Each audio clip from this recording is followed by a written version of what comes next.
Everything in this world, everything that I made the choice to do, I tried to do from my heart. I really didn't always succeed in that, but I really tried. So let me just think for a moment. All right, here's what I want to share. Have you ever fell in love with the person that you thought was going to be your end all be all? And you ended up, you met, you had this whirlwind love affair. It was fabulous, it was fantabulous. You found your purpose partially with this person, not because of this person, but with this person. All right. So I had a situation like that where I was totally in love, but there were things holding me back too. I didn't realize it, but I was living my life for a purpose that I was being drawn to. And then this man came into my beingness. And all of a sudden, we had similar wants and desires. We fell in love. And honestly, I've never had a problem with success. And not just with him or with that, but everything I've ever wanted has been easily handed to me. If I fall in love, they fall in love with me. If I want to leave, doesn't matter because it's my choice. I know that sounds awful, but everything has always been so easy for me. Even my difficulties have been they've been hard, but I had this way of grasping a situation and knowing that there was always a purpose deeper. So the situation with who became the father of my daughter, I was at a point where my healing gifts had been really coming out. I was trying to build the life that I love. I was working a regular job. He was hating his job. And I wasn't a massage therapist yet. As he was hating his job, he's 11 years younger. He was fresh out of college. I was 32 when I met him. He was 22. And I got to tell you, it's interesting because the age didn't matter except in moments. And in moments, he said, that's okay. I can hate my job and still come home to you happy. That doesn't make sense. So I went, okay, you cannot hate your job and come home to me happy every single day. That's impossible. So you know what? I'll see what I can do. Well, let me fast forward to a part before this too. When he and I met, it was this whirlwind, right? Then everything I wanted, I was picturing. I wanted to live in Mount Dora. I wanted to live in this cute little town. I wanted to live in all these places. I told him, I want to live in Mount Dora. He goes, yeah, I don't know if I want that. I said, I don't know. I pictured it for years. I think it can happen. And here's what's interesting. The place I was working at that time, relocated. His place relocated. What was right in between us? That town. Everything in my life happens easily like that. When I say that, it's because I pre-plan it with energy. It sounds like I can just order whatever I want, but it doesn't work that way.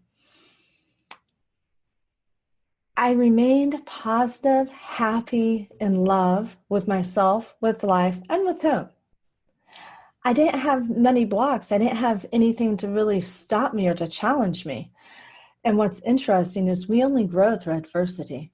If you are not being challenged and you live a mediocre life, no matter how happy you are, you start feeling mediocre because there's nothing challenging. And I don't mean with him, but in my life, everything I tried, I did easily. So I was working at this job, and all of a sudden, I had a situation where my boss and I blew up with each other. And I was like, oh my gosh, what's going to happen? And I sat down at my desk, and I went, you know what? I'll write my 2-week notice. I don't do that. So I wrote my 2-week notice. I go home and I say, by the way, I'm quitting my job. We had the same salary. And he goes, half the time in our relationship, he would go, because I just announced things. I say, yeah, I'm quitting my job. I'm going to find my bliss and I'm going to live it. And he goes, shouldn't we talk about things like this? I go, we're talking now. I'm like, but I did it. And so my way of looking for a job was meditating. He'd come home and say, oh, did you find a job today? I go, I meditated. It felt really good though. So I would just keep telling him, I'm meditating, I'm meditating, I'm meditating. And what's interesting, I had decided I wanted a part-time job. I wanted 4 exact things out of this part-time job. One day, he and I were downtown and we were walking into the art center. We started pitching them about a workshop we want to do, finding the animal within. And she said, do you know about chakras? That was the one on the list. I said, yes. Yes, I do. She goes, are you looking for a part-time job? I went, yes. Yes, I am. And she goes, next door, they want somebody that knows about chakras, wants a part-time job. And I forget what the other 2 things are, but they said everything that was on there. And so we go next door and I walk in, I looked around and I walked out. And he's like, why didn't you say anything? I said, if it's right, she will call me. He goes, but you didn't introduce yourself. I go, I don't need to. It's a small town. They'll talk. And if I'm right for the job, she will call me. Within 5 days, I received a call and she said, you don't know me, but I'm in the shop next to the art center. And she offered me a part-time job. So I'm giving you that example to show you what I did in this relationship the whole time. Everything I pictured happened like clockwork, everything. There were things that he was unwilling to do in the relationship, like share money. And I was like, I'm going to change that. And I would just picture it and picture it. All of a sudden, we're on the same bank account. Everything worked like clockwork. When you have a record like that, you don't realize how attached you get a little ego. That's what I'm trying to say is you can move out of your heart space so easily and get too much into the ego by little things like successes and not remembering to be humble. So I'm just like, yeah, it's all happening my way. Have you ever had the carpet just pulled out from under you? Well, we're hitting, let me say this one thing. So I'm going to find my bliss. I'm doing this part-time job. I decide I'm going to be an inspirational speaker. I'm going to build a platform. I'm going to do all that. Within 2 weeks, I found out I was pregnant. And I went, oh, that's my bliss. And I put my books to the side. I put everything I wanted to do to the side because I knew that I wanted to have my set of beliefs in my child. If she was going to have to heal from anybody, it was going to have to be from me, not a stranger. Not that my set of beliefs are bad, but there's always something we have to heal from our parents or from the people that are around us. So no matter how much of my heart I'm going to be a mom, I want to be that. That's all I want to do. So I became a stay-at-home mom, and I kept that part-time job. Now, move up to 2004. I became a massage therapist because he hated his job. I mentioned how he hated his job. I became a massage therapist to save my husband out of his hateful job so he could come home happy to us. And at the time, I wasn't sure if I wanted to be a counselor or a massage therapist. So I went to the college and I started applying for jobs at Rollins College. And I said, you know what? If I'm going to be a counselor, I'm going to go to school for free. And everything's going to line up. And if it doesn't line up, then it'll probably line up in massage. So whichever lines up, I'm just going to meditate on it and I'm going to see what happens. I kept applying. I couldn't get any job at the school. And then one time there was the exact job description of everything I just did at the job that I had quit. I applied. I didn't even get a call back. I went, oh, okay. Is that an obstacle I'm supposed to go through? I don't think so. I think that's just a block. I don't think that's my highest good. So I turned and everything opened up and I became a massage therapist. And what's interesting is I live my life in energy. Why did I deny being a massage therapist? Of course I should be a massage therapist. And everything opened up from that point. I was in bliss. I had a baby. I was becoming a massage therapist. I was using energy in everything. I stopped doing readings for people. I started doing chakra balancing. I loved my life. My man worked 2 jobs to keep me a stay-at-home mom before all that. He still worked with the one job, but then quit one to go to school to become a massage therapist because he realized he was a counselor. And he realized, you know what? I love what you're doing. So I'm like, this is great. We'll have our own business together. We'll open a spiritual center. Everything was going how I wanted. But I don't know if I've been able to really tell you. If you've noticed, everything that I've told you has to do with me. It didn't include him. Everything I was sharing, he happened to be in the mix, but everything that I'm in bliss about is me and the baby. I thought he was what I wanted, but I didn't realize I was living all this bliss. I was loving my life, and I had no idea that even though he was becoming what he wanted, he hated a lot of his life with me. I had no idea. I thought we were fine, but the truth is, I was fine within myself doing what I wanted with my baby.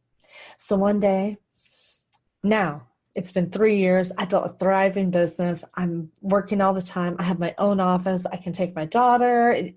It's bliss. I'm loving it. And I worked out 5 times a week. I'm coming out of Gold's Gym, going to meet him for breakfast. No, lunch.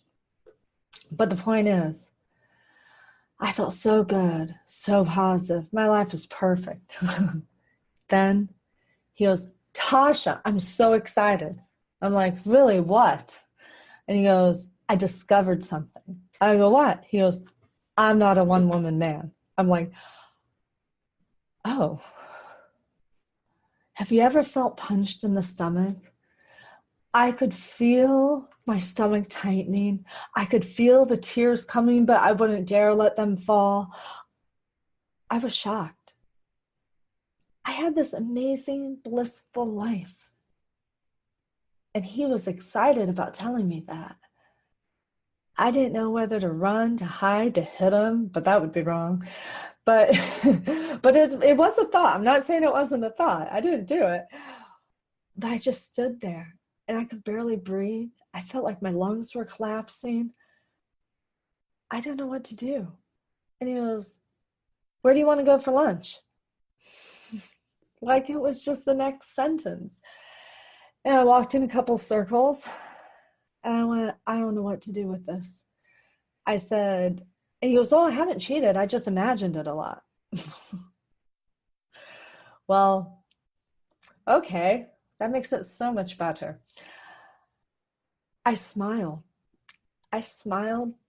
And I'm pretty sure it was a crazy clown looking smile because how I handle everything when I get slapped with some big traumatic anything is I force a smile because I know my endorphins are going to help me, right? This is going to change everything. I'm going to smile. The world's going to be fine. It wasn't fine. My husband didn't love me. I was building a life around a man that I didn't really know. And I didn't know that I didn't know.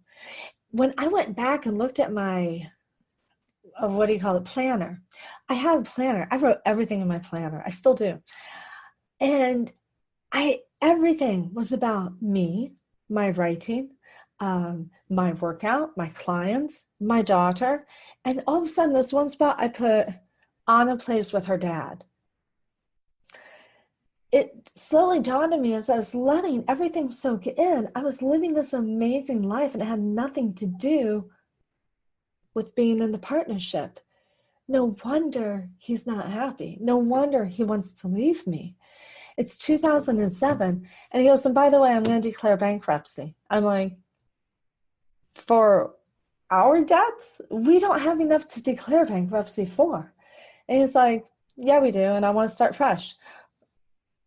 And by the way, my very first response at that sidewalk was, I need to move out. He goes, where are you going to go? I said, I don't know if I need to move out. So I moved out with a friend immediately. So we did have that space then. But it was so hard to go through because even though I didn't realize my bliss didn't have nearly as much to do with my partnership, but it was there like a friendship, it was just there holding space.